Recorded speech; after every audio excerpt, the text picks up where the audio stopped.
ঈদ মোবারক। বাংলাদেশে এবং বাংলাদেশের বাইরে পৃথিবীর বিভিন্ন প্রান্তে যেখান থেকে চ্যানেল আই দেখছেন, আপনাদের সকলকে ঈদের শুভেচ্ছা। আনন্দ বেদনা ভাগাভাগি করে নেবার দিন একটি, এবং সমস্ত দুঃখ কষ্ট ভুলে এক মাসের সিয়াম সাধনার পরে আজকের এই ঈদের আনন্দের দিন। আজকের এই ঈদের বিশেষ তৃতীয় মাত্রায় কথা বলবার জন্যে, আপনাদের সঙ্গে আড্ডা দেবার জন্যে আমার সঙ্গে চারজন অতিথি রয়েছেন আমার দুপাশে। এক পাশে রয়েছেন দুজন শিল্পী, আরেক পাশে রয়েছেন দুজন রাজনীতিক, দুটো ভিন্ন রাজনৈতিক দলের, কিন্তু তারাও শিল্পী পরিচয়ে পরিচিত হতে পারেন। কেন পারেন, কিভাবে পারেন সেটা না হয় আমরা পরেই শুনি। আর রাজনীতিবিদরা তো বাংলাদেশে সবচেয়ে বড় শিল্পী বা কখনো কখনো নেতার চাইতেও বড় অভিনেতা তারা। আমার বায়ে বসা আছেন জাতীয় পুরস্কারপ্রাপ্ত অভিনেত্রী, চিত্রনায়িকা, নৃত্যশিল্পী এবং সবার প্রিয় অঞ্জনা। তারপরে রয়েছেন আরেকজন চিরতরুণ ফেরদৌস ওয়াহিদ, বাংলাদেশের গানের জগতের এক প্রবাদ প্রতিম পুরুষ, যিনি এবং তার অন্তত আরও চারজন সতীর্থের কথা বলতে পারি, যারা বাংলাদেশের গানের জগৎকে, গানের ধারাকে আমূল পাল্টে দিয়েছিলেন একসময়। এবং এখনও কণ্ঠ তার, আমরা ছোটোবেলায় যে কণ্ঠ শুনেছি, এখনও সেই একই কণ্ঠ, একই ভঙ্গি, একই নাচ, মঞ্চ কাঁপানো ফেরদৌস ওয়াহিদ আমার টেবিলের একেবারে প্রান্তে। আমার ডানে রয়েছেন বাংলাদেশ জাতীয়তাবাদী দল বিএনপি দলীয় সাবেক সংসদ সদস্য আলী নওয়াজ মাহমুদ খোয়াম। আমি অনেক সময় বলেছি, বা ঈদের যখন বিনোদন অনুষ্ঠান করতাম, উপস্থাপনা করতে গিয়ে বলেছি, তিনি যদি নেতা না হয়ে শুধুমাত্র শিল্পী হতেন, বোধহয় আজকে যে জীবনযাপন করছেন তার চাইতে আরও ভালো জীবনযাপন করতে পারতেন। কণ্ঠের মাধুর্য এতটাই তার। তারপরে যিনি রয়েছেন তিনি বাংলাদেশ আওয়ামী লীগ দলীয় সাবেক সংসদ সদস্য জাকিয়া পারভিন খানম। তার কণ্ঠেও সঙ্গীত আছে, কতটা আছে, কেমন আছে সেটা আমরা পরে শুনবার চেষ্টা করব। আপনাদের চারজনকে ঈদের শুভেচ্ছা এবং স্বাগত এই অনুষ্ঠানে। অনেক অনেক ঈদের শুভেচ্ছা। কোটি দর্শক টেলিভিশনের পর্দার সামনে, দেশে দেশের বাইরে, সারা পৃথিবী জুড়ে তাদেরকে আপনারা আপনাদের মতো করে ঈদের শুভেচ্ছা জানাবেন, যেভাবে জানাতে চান, কথায়, গানে, আপনার ইচ্ছে মতো। ফেরদৌস ওয়াহিদ যদি শুরু করেন। আসলে গানে তো হয়, আজকে কথার সুযোগ তো পাই না, আজকে পেলাম, আজকে কথাই বলি। সেটা হলো, আপনারা যারা যেখানে যেভাবে টিভি সেটে বসে আছেন, দেশে হোক বিদেশে হোক, সবাইকে আমাদের সবার পক্ষ থেকে প্রাণ ঢালা ঈদ মোবারক।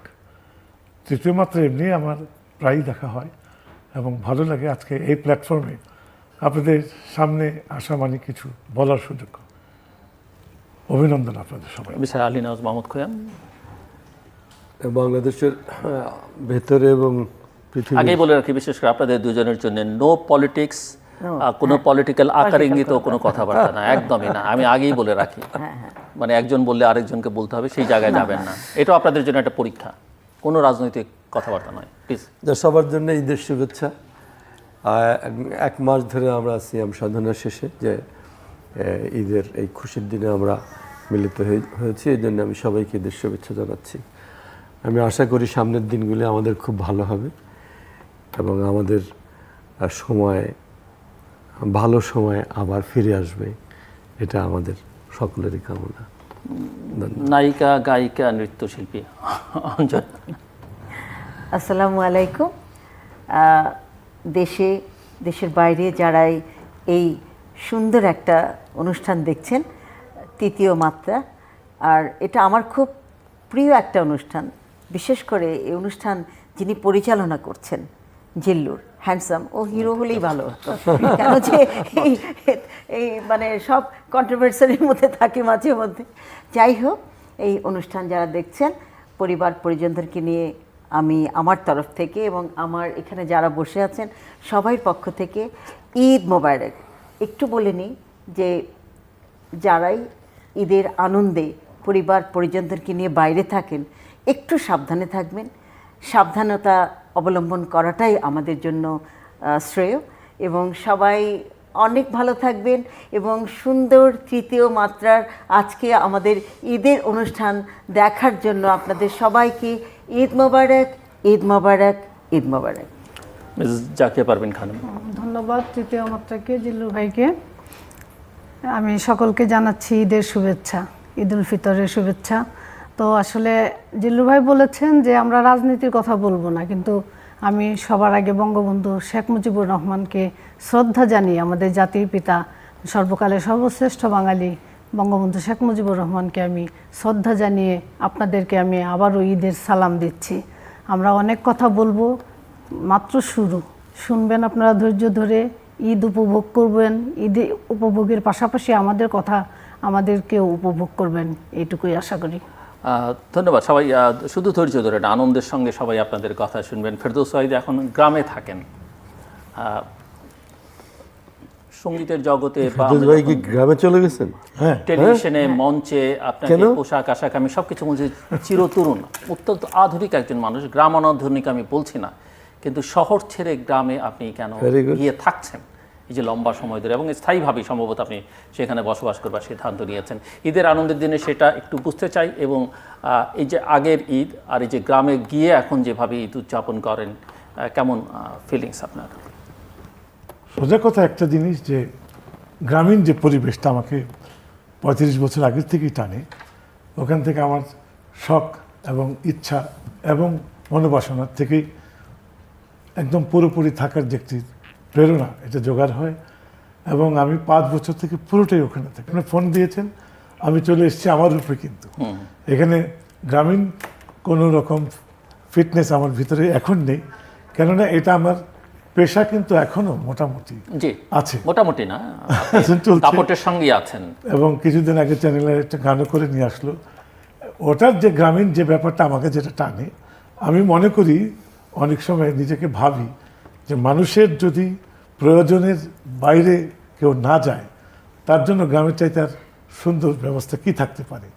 সহজ সরল জীবন, সন্ধ্যা হলে মনে হয় আমি পাহাড়ের উপর আছি, কোনো শব্দ নেই, তারপর পানি, যাই বলেন দক্ষিণা মলের যে ভাবটা, আমার যে 3 তলার যে বসার রুমটা একেবারেই খোলা, চতুর্দিকতেই খোলা থাকে, উপরে কাঠের ছাউনি, এবং ওখানে আমি সন্ধ্যার সময় বসি, ভালো লাগে।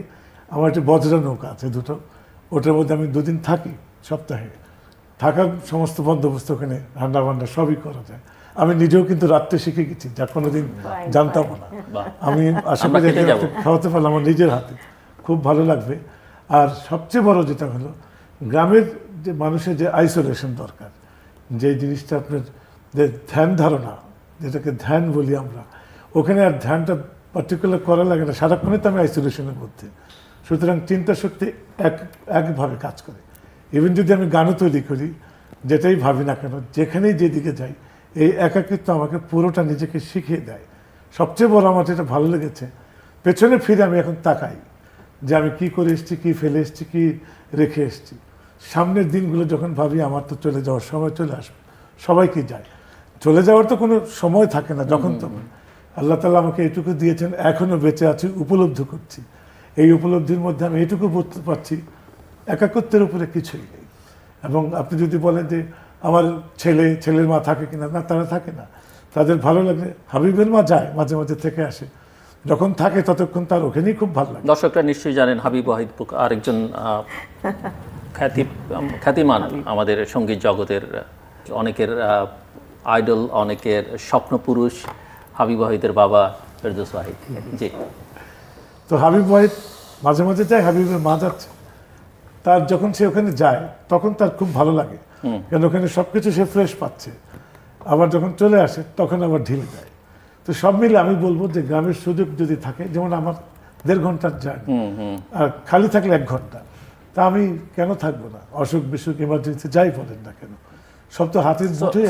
আপনি কি ওই আপনার খোলা ঘরে কিংবা বজরায় গান করেন, মানে গানের সময় তো করি, ভালো লাগলে নিজেই করি। এবং আমি এটুকু বলতে পারি, যদি সঙ্গীত চর্চা ওখানে কেউ করে, ঢাকার 10 মিনিট, ওখানকার 1 মিনিট, সেম উপকার, কনসেন্ট্রেট করতে অনেক অটোমেটিক। জানি রাজনীতিবিদদের জন্য এটা কঠিন বলা যে রাজনীতি না অন্য কিছু, তারপরও এই যে আপনার যে সঙ্গীত চর্চা এবং একই সঙ্গে রাজনীতি, এর মধ্যে কোনো দ্বন্দ্ব সংঘাত তৈরি হয় কি না? সুযোগ পেলে যদি এরকম পরিস্থিতি তৈরি হতো, সঙ্গীতটাকে আপনি পেশা হিসেবে বেছে নেওয়ার কখনো চিন্তা করেছেন কিনা কোনো জীবনে? যদিও আমি জানি আপনি ছাত্র জীবন থেকে রাজনীতির সঙ্গে যুক্ত, তারপরও। Thank you. আমার খুব ভালো লাগছে যে আজকে একটা ভিন্ন পরিবেশে আমরা এখানে বসছি। আমি বহুবার তৃতীয় মাত্রায় এসেছি, অনেকবার। আর জিল্লু ভাইয়ের সাথে আমাদের মানে এমনি খুবই ব্যক্তিগতভাবে খুবই ভালো সম্পর্ক আমাদের।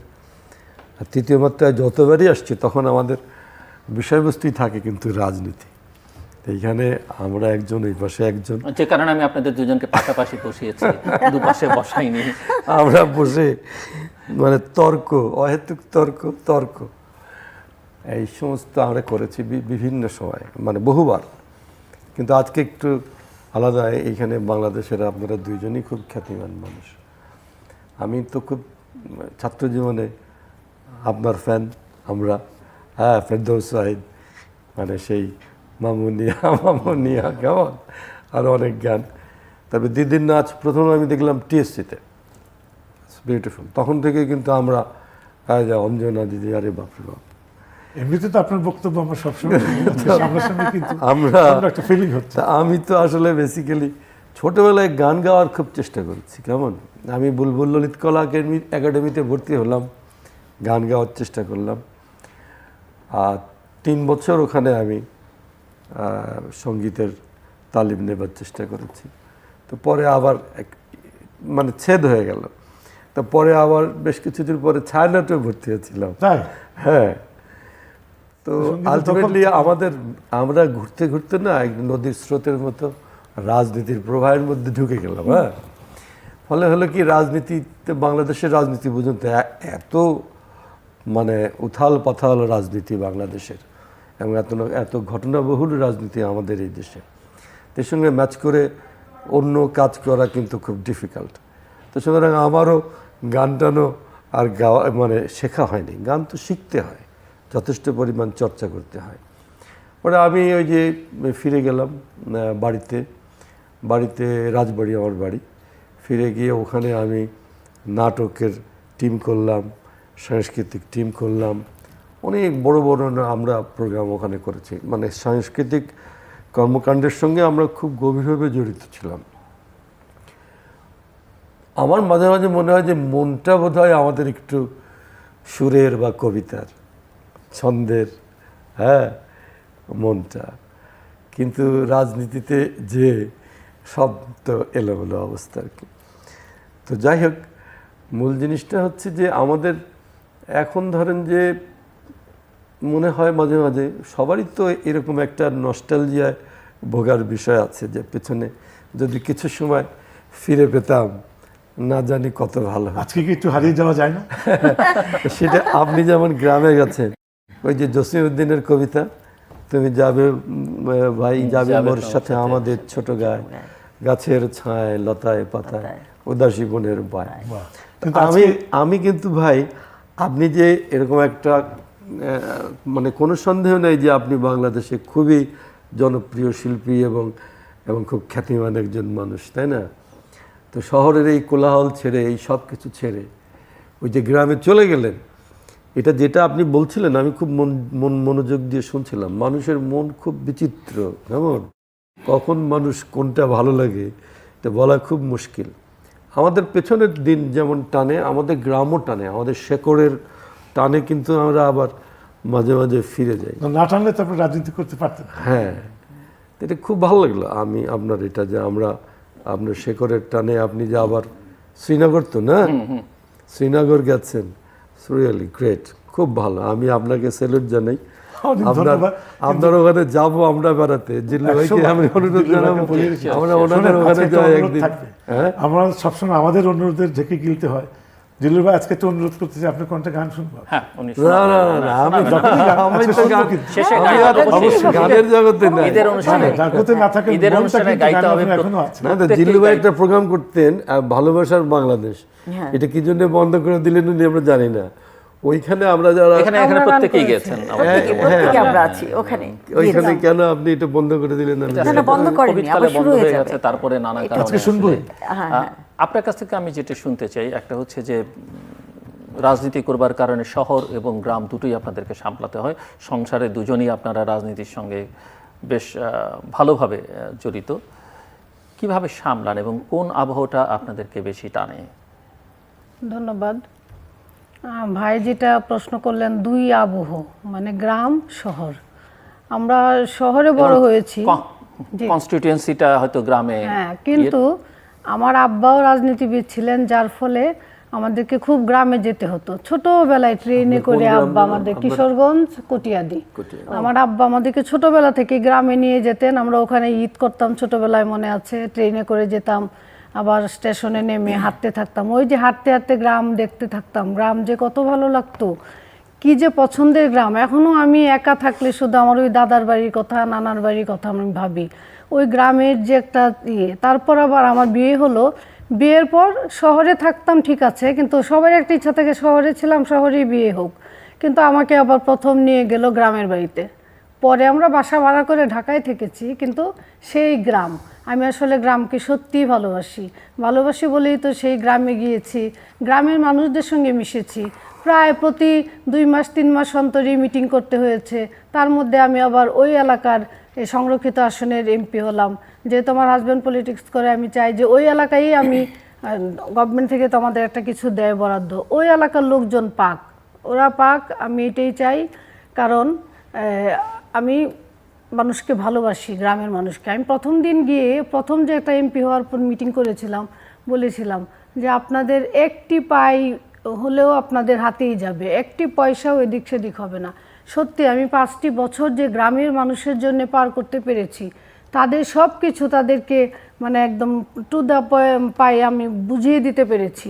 গ্রামের মানুষ যে আমার উপর এত খুশি, আমার মনে হয় আহমদ হোসেন যে পাশ করেছেন এমপিতে, কিছু হলেও আমার অবদান আছে। আমি ওই যে মানুষকে, সত্যি কথা, মানুষকে যে আমি যে ভালোবেসে, ওনাকে যে দেখা হচ্ছিল, আমি বলছিলাম যে আপনি হাইজ্যাক করলেন কিভাবে আপনার ঘরের মানুষের কাছ থেকে এমপি দুষ্টামি করে। এমপি হাইজ্যাক করেছে, আসলে এমপিটা তার অনেক আগেই পাওনা ছিল, তো যে কোনো কারণে হয়তো নমিনেশন পায় নাই কোনো না কোনো কারণে, কিন্তু সে তার যে নমিনেশন পাওনা, এটা নেত্রী সব সময় বুঝতেন এবং কোনো না কোনো ভাবে দেওয়ার চেষ্টা করতেন, দিয়েছেন, সে পাশ করেছে।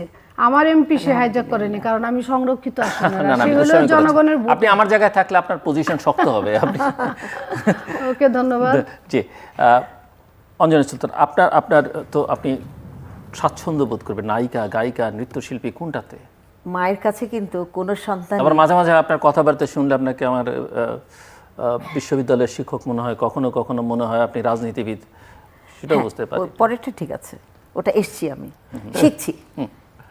No more politics. হ্যাঁ, না, আমি বলেছি না, কোনো কথা না, কিন্তু আমি শিখছি। কোন দিক দিয়ে যেন দিদি রাজনীতির মধ্যে একটু ঢুকে গেছে। হ্যাঁ, আমি শিখছি, আমি বলিনি কিন্তু রাজনীতিবিদ, আমি এখনো কর্মী, শিখছি।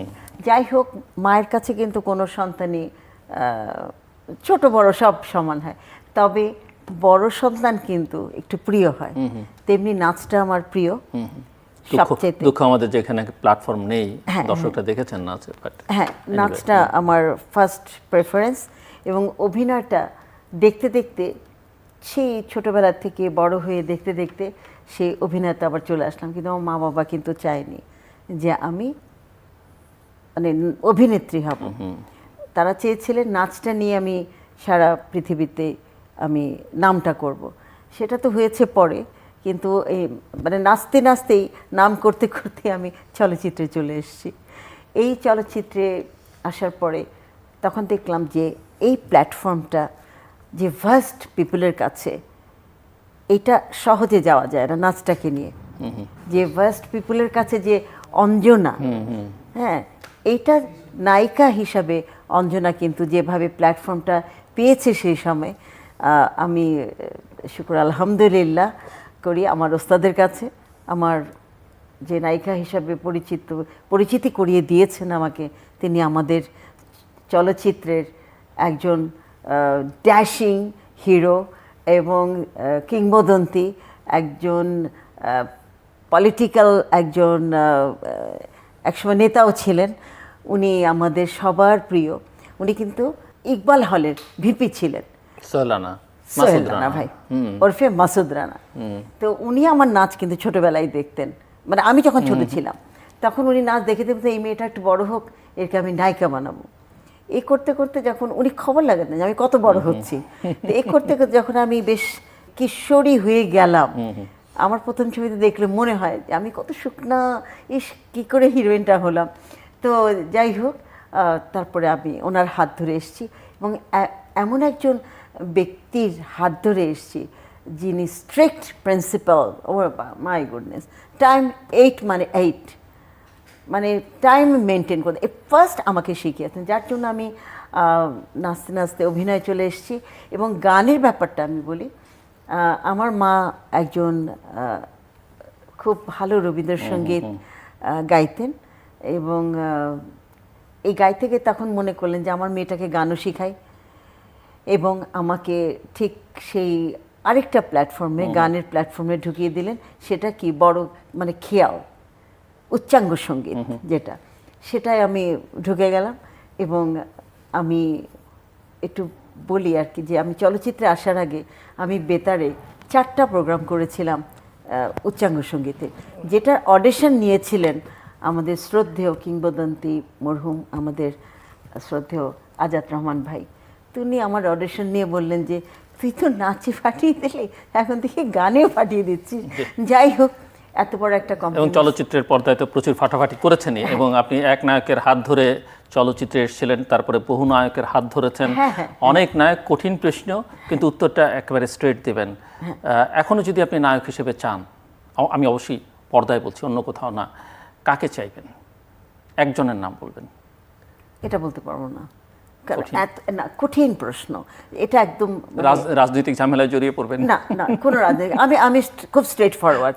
না না, সবাই জানে আমি খুব সোজাসুজি কথা বলি, বাট আমার এই অভিনয়ের জীবনে এত বেশি কন্ট্রিবিউশন সবাই, হ্যাঁ, আমি একজনের নাম বলতে পারবো না।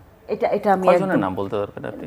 যারা আমি আছে কারণ সবাই। আমি শুনবো না। যেমন আমার পারভেজ ভাই তো আছেনই, আমার গুরু, আমার উস্তাদ। তারপরে যেমন আমাদের শ্রদ্ধেয় রাজ্জাক ভাই, শ্রদ্ধেয় আলমগীর ভাই, শ্রদ্ধেয় ফারুক ভাই, শ্রদ্ধেয় জসিম ভাই, তারপরে ওয়াসিম ভাই, জাফর ইকবাল, শ্রদ্ধেয় জাফর ইকবাল ভাই, আমাদের আরেকজন আমাদের জনপ্রিয় ইলিয়াস কাঞ্চন, কে না।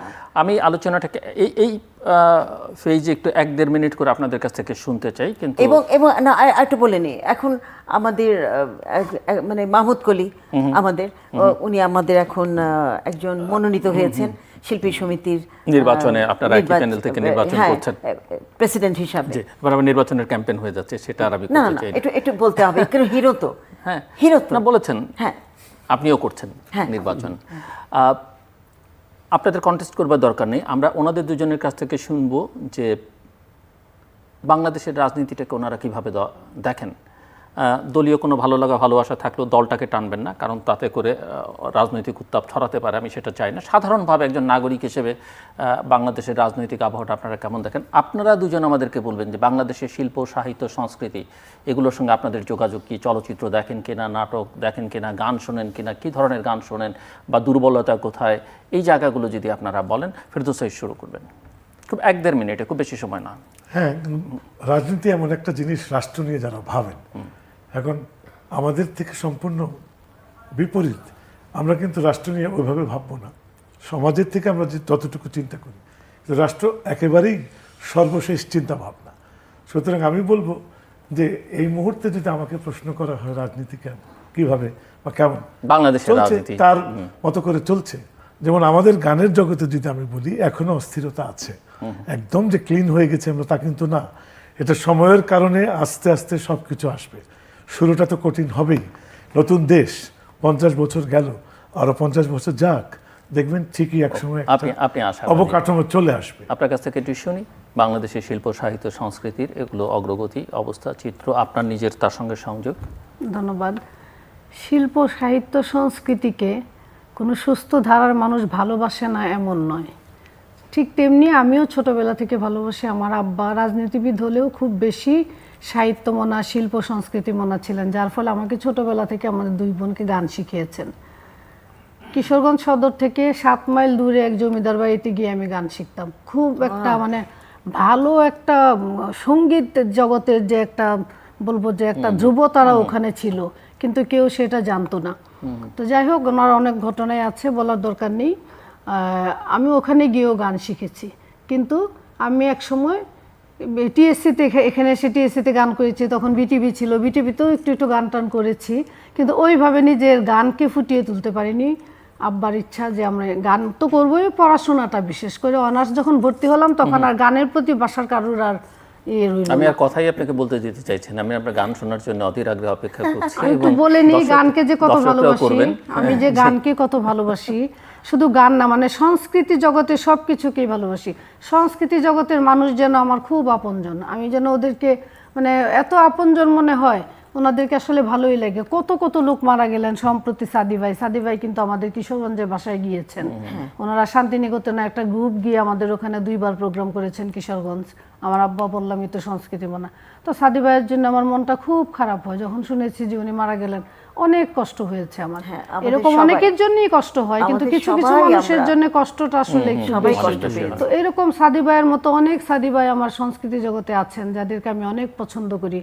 হয়তো সবাই এক সময় চলে যাব, তারপরেও আল্লাহ তাআলা যেন সবাইকে তাদের আত্মার মাগফিরাত কামনা করেন, বেহেশত নসিব করুন, এইটুকুই আশা করি। আর সংস্কৃতি জগতে কিছু অস্থিরতা, শুধু সংস্কৃতি জগতে কেন, আমার ঘরেও তো অস্থিরতা আছে। তো ঘর থেকে শুরু করে একদম সব জায়গায় জায়গায় আছে। অস্থিরতা থাকে। ওইটা কাটিয়ে সবাই উঠতে পারে কোনো সময়, আবার উঠতে না পারলেও কোনো রকম ওইটা একটা মানে লেপা মোচা বলে না, ওইটা করে ফেলতে পারে। হয় সংস্কৃতি জগতে এরকম চলছে, আমরা সবাই ভালোবাসি, ধন্যবাদ। ভালোবাসবো, ঈদের দিন এইটি আশা। আপনার পালা। রাজনীতি, বাংলাদেশের রাজনীতি সম্পর্কে সামগ্রিকভাবে একজন নাগরিক হিসেবে, একজন শিল্পী হিসেবে আপনি কেমন আমি মনে করি দেখেন, কি feel রাজনীতিটা করেন? সারা পৃথিবীতেই আছে। সেটা মানে আমাদের শিল্পক্ষেত্রে হোক, আমাদের যারা আমরা শিল্পী হয়েছি, যারা কাজ করেছি দীর্ঘদিন, সেই ক্ষেত্রেই হোক, আমি আমার দেশের সাধারণ জনগণ হিসাবে এটার থেকে আমরা দূরে থাকতে পারি না। অনেকে বলে না না না আমি কোনো রাজনীতি করি না, এটা একটা মনে হয় ফ্যাশনেবল কথা।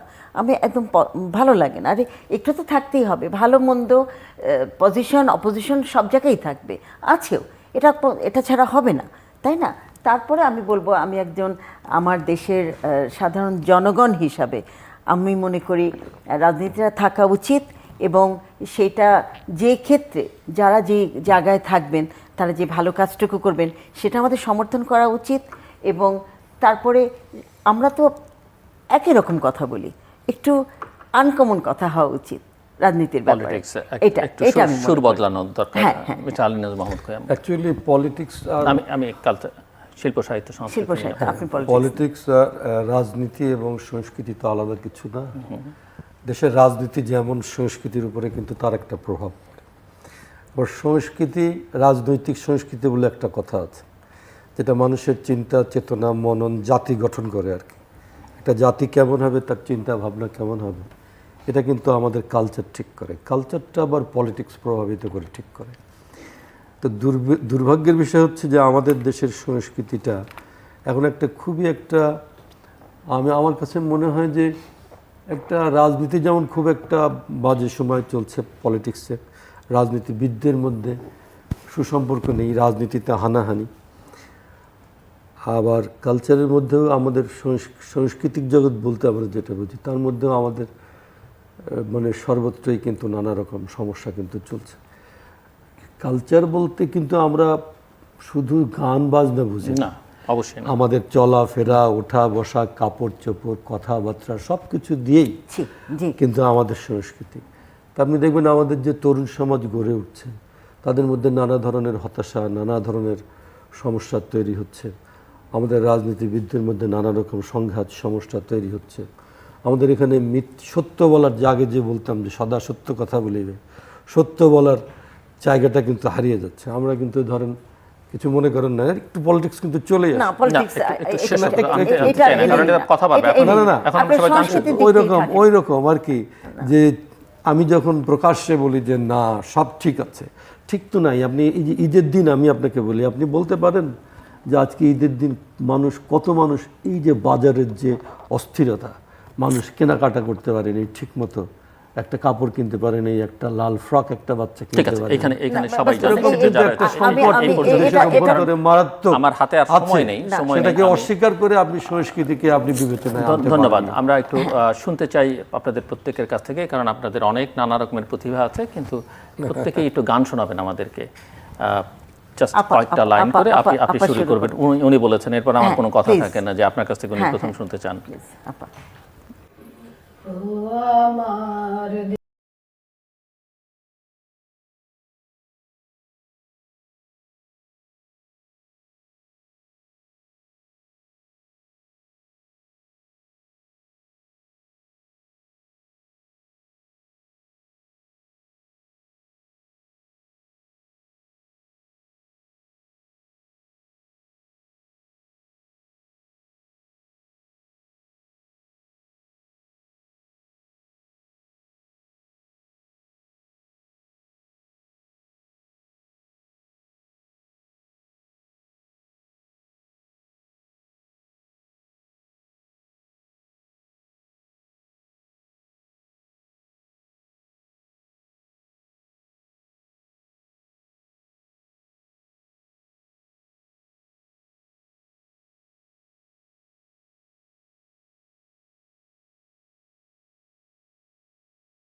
অনেক তোমার খেয়েছি গো, অনেক তোমার নিয়েছি মা, ও মা অনেক তোমার খেয়েছি গো, অনেক নিয়েছি মা, তবু জানিনি যে কি বা তোমায় দিয়েছি মা। ঠিক আছে না? চমৎকার। অনেক ভালো হয়েছে, সবচেয়ে- চমৎকার গেছেন, খুব আবার ভালো আমি হয়েছে। বলবো যে আপনার কণ্ঠের মধ্যে কিন্তু কণ্ঠের পরিচালনা কিন্তু মুন্সিয়ানা আছে, কিন্তু আপনার কাছে আমি একটা অনুরোধ একজন করতে চাই। শিল্পী বলছেন। Thank you. আপনার গানের মধ্যে আমি বুঝে গেলাম যে আপনি প্রচুর চর্চা করে এসেছেন, আপনি কিন্তু সাবলীল গেয়ে গেছেন আপনি যদি করেন, কিন্তু এই গানগুলো তো বিশেষ বিশেষ সময় খুব বেশি ভালো লাগে, কিন্তু এমন একটা সাবজেক্ট যার কোনো সময় লাগে না, সকাল থেকে আবার রাত্রি পুরো পেরিয়ে আবার সকাল পর্যন্ত একটা সাবজেক্টই কাজ করে, ওটাকে বন্ধ করতে পারবে না। আপনি কি একটা অনুরোধ করতে পারি সেই সাবজেক্টের জি, বলেন, বলেন। এটা প্রেমের গান শুনি আপনার কণ্ঠে। প্রেমের গান। আমার মনে হয় প্রেমের গান আমরা আজকে না শুনি, এটা পরের জন্য পাওনা রইল, কারণ আমার হাতে খুব সময় নেই। সময় কম। বাট আপনি ভালো গেয়েছেন এবং একজন শিল্পী আপনার কাছে অনেক অন্য সুন্দর, ধরনের গানও অনেক, শুনতে মনে চাইছেন। অনেক সুন্দর। আপনার পালা। আগে না, আগে আমার আপনার পালা। আমার আমার সিনিয়র ও আগে, ফেরদৌস আগে, তারপরে। ওকে, তাই হ্যাঁ ঠিক আছে, আমার তাহলে আমার দায়িত্বটা উনি নিয়ে নিয়েছেন দেখা যাচ্ছে। অবশ্যই অবশ্যই, প্লিজ প্লিজ প্লিজ। লাকি এখন আমার ক্লাস ফ্রেন্ড ছিল, তো 76 এসে আমাকে একটা গান ছিল তার শুনলাম সমুদ্র সৈকতে,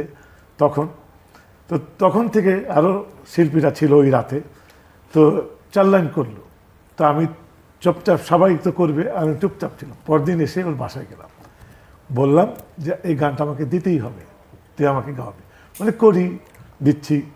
6 মাস পরে হঠাৎ একদিন এসে বললো, তুই যদি কালকের মধ্যে রেকর্ড করতে পারিস তাহলে কর। সব অ্যারেঞ্জ হলো, সেই গানটা আমার জীবনে মোড় ঘুরিয়ে দিয়েছিল। তো যখন মারা যায়, আমি কানাডা যাবো, আমি তার সাথে দেখা করে যাই, তিজি হাসপাতালে ছিল, তো আমাকে দেখে তাকিয়েছিল, বললাম যে আমি যাচ্ছি, তুই ভালো থাক, দেখা হবে। তো বললো তুই কিন্তু গান ছাড়িস না, তুই আমার যে কটা গান গেয়েছিস সবই তো তোকে উজ্জ্বল করে রেখেছি, তারই একটি। আগে যদি জানিতাম তবে মনে ফিরে চাইতাম, এই জ্বালার প্রাণে সয় না। ও হো মনরে কিসের তরে রয়ে গেলি তুই, আগে যদি জানিতাম তবে মনে ফিরে চাইতাম, এই জ্বালায়ার প্রাণে সয় না। গানটি আমাকে গাইয়েছে, কৃতজ্ঞতা প্রকাশ করার সুযোগ সবসময় আসে না। আজকে তৃতীয় মাত্রার মাধ্যমে সারা পৃথিবীর যারাই লাকি আকান্ত তার ভক্ত আমাদের গান শুনে আমাদের পছন্দ করে, তাদের সবাইকে আমি বলিষ্ঠ কণ্ঠে জানাতে চাই, লাকি আকান্তের কাছে আমি চিরঋণী হয়ে থাকবো এই গানটি আমাকে দিয়ে গাওয়ানোর জন্য। আপনার অনেক অনেক গান আমরা এখনো আসলে শুনতে চাইলে শেষ করা যাবে না রাত, বাট সময় নেই, আমরা অন্যভাবে অন্য সময় শুনবো। ওনার কাছে যাবেন ভাইয়ের গান আপনার কাছে? কিন্তু mister Ali Yes, yes, yes. তো অনেক ভালো গান করেন ভাই। আসলে আমি আমাদের দেশের মোহাম্মদ আব্দুল জব্বার, জি। ওনার কণ্ঠের আর ওনার গান কিন্তু আমার খুবই ভালো লাগে। হ্যাঁ, ওনার সঙ্গে আমার ব্যক্তিগত খুব সখ্যতা ছিল। উনি বেশ কয়েকবার আমার বাসায় গেছেন, তো উনি চলে গেছেন পৃথিবী থেকে। আমি দোয়া করি আল্লাহ ওনাকে বেহেশতে নিক। কেমন, আমি সবাই একটা ওনার গানের একটু 4 লাইন শোনাই কেমন? Please please please. এই গানটা আমার খুব ভালো লাগে, কেন জানি না। হ্যাঁ, ভাবনায় আমার আহত পাখির মতো পথের ধুলোয় লুটবে, সাত রঙে রাঙা স্বপ্ন বিহঙ্গ সহসা পাখনা গুটাবে। এমন তো কথা ছিল না, এমন তো কথা ছিল না। আলোর কামনা গুলি সূর্য শিখা হয়ে আনন্দ ফুল ঝুরি ছড়াতো, গানের বাঁশুরি হয়ে সুরের আকাশ খানি তারার জোছনায় ভরাতো। বৈশাখী মেঘে মেঘে চন্দ্র সূর্য ঢেকে আচমকায় আধার জুটবে। এমন তো কথা ছিল না, এমন তো কথা ছিল না। চমৎকার। শোনেন, আপনার কণ্ঠে একটা গায়কের প্রভাব কিন্তু বেশ পাওয়া যাচ্ছে। আপনার কণ্ঠ তো আপনি বুঝেছেন ভারী পুরুষালী কণ্ঠ, হালকা মেজাজের গজল ভালো লাগবে, কিন্তু আমার মনে হয় যে আপনার কণ্ঠে একটা প্রভাব যেটা লাগে শ্যামল মিত্রের গায়কের একটা প্রভাব কিন্তু আপনার ভিতরে আছে। আমি জানি না, মনে হয় শুনতে। শুধু এটা অনেক ধন্যবাদ। এবার আপনার পালা। আমি তো আসলে হাফ সঞ্চালক, কো-হোস্ট। আসলে এত বড় একজন, রাখো তো, তুমি গান গাও জানি আমি। চেষ্টা করি আসলে অনেক ঝামেলা। শুরু করুন, আমার হাতে সময় নেই। আচ্ছা, ওই একটা গান সবাই শুনতে চায় আর কি, কি করব, এটাই গাই 2 লাইন। আমি তো এত বড়টা গেতে পারবো না। আমি আমার অশিক্ষিত ছায়াছবির এই গানটা, যেখানে এটা সিগনেচার সং হয়ে গেছে, এবং এমন কেউ নাই যে গানটা সেই যে শুরু করেছি এত বছর আগে, এখনও এটা সবাই পছন্দ করে। এটা আমার 5ম ছবি, আমার শ্রদ্ধেয় মরহুম আমার নায়ক রাজাক ভাইয়ের সাথে প্রথম একক নায়িকা এটা ছবি। ঢাকা শহর আয়শায় আমার আশা পুরাইছে, হরে লাল লাল নীল নীল বাতি দেখা নয়ন জুড়াইছে।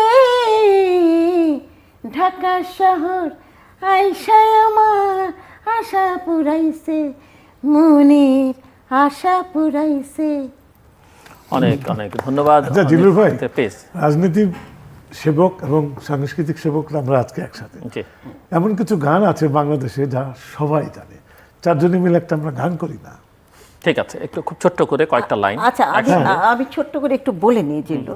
আজকে যে গানের এই ব্যাপারটা আমাকে আবার নতুন করে অনুপ্রেরণা, অভিনয়ের নতুন করে অনুপ্রেরণা, এটা কিন্তু আমার ছেলে নিশাত রহমান মনি, ওর কিন্তু অবদান। এখন আমি একটু দূরেই চলে আসছিলাম, কিন্তু ওর অনুপ্রেরণায় আমি আবার সেই অভিনয় শুরু করতে যাচ্ছি, আল্লাহ যদি বাঁচিয়ে রাখে, এবং গানটাও। আচ্ছা, সবাই কোন মিলে গানটা বললেন? 4 জনে মিলে একসঙ্গে গান। সবাই জানে গান। যে মাটির বুকে গাই। না, আপনি এই যে দুনিয়া, এই যে দুনিয়া। সবাই মিলে সবাই জানে। সবাই গাইতে পারবে। আজকে ঈদের দিন। 1 2 3। এই যে দুনিয়া কিসের লাগিয়া। শোনেন, একটা মিনিট দিলু ভাই, আপনাকে গাইতে হবে। ইয়েস আমি আছি আচ্ছা, ঠিক আছে please, One, একটু নিচের থেকে ধরেন। এই যে দুনিয়া কিসের লাগিয়া এত যত্নে গড়াইয়াছেন সাই, এই যে দুনিয়া কিসের লাগিয়া এত যত্নে গড়াইয়াছেন সাই, ছায়া বাজি পুতুল রূপে বানাইয়া মানুষ, যেমনি নাচাও তেমনি নাচে পুতুলের কি দোষ, যেমনি নাচাও তেমনি নাচি, যেমনি নাচাও তেমনি নাচি, তুমি খাওয়ালে আমি খাই, আল্লাহ তুমি খাওয়াইলে আমি খাই, এই যে দুনিয়া। অসাধারণ অসাধারণ, থ্যাংক ইউ ইচ্ছে করলেই তো সমস্ত ক্ষেত্র থেকে মানুষের মিলন মেলা সম্ভব। Thank you so much. আপনি সেটা প্রমাণ করে দেখালেন। Miss Zakia Parvin Khanam, Mister Alinaz Mohammad Khoyam, Miss Anjana Sultana এবং মিস্টার ফেরদৌস সৈয়দ, অসংখ্য ধন্যবাদ আমাদের সঙ্গে ঈদের আনন্দ দিনে যোগ দেওয়ার জন্য এবং দর্শকদেরকে আনন্দ দেওয়ার জন্য। দর্শক কথা বলছিলেন দুজন শিল্পী এবং চারজন শিল্পী, তার মধ্যে দুজন রাজনীতিক। বাংলাদেশে কোনো কোনো ক্ষেত্রে তাদেরকে আমরা আরও অনেক বড় অভিনেতা হিসেবে বলে থাকি। আপনাদের সঙ্গে আনন্দ বেদনা, তাদের নিজ জীবনের কথা এবং শেয়ার করলেন এবং সেই সঙ্গে তারা খানিকটা আপনাদেরকে আনন্দ দেওয়ারও চেষ্টা করলেন। আপনাদের সবার জন্য শুভকামনা, ঈদ মোবারক।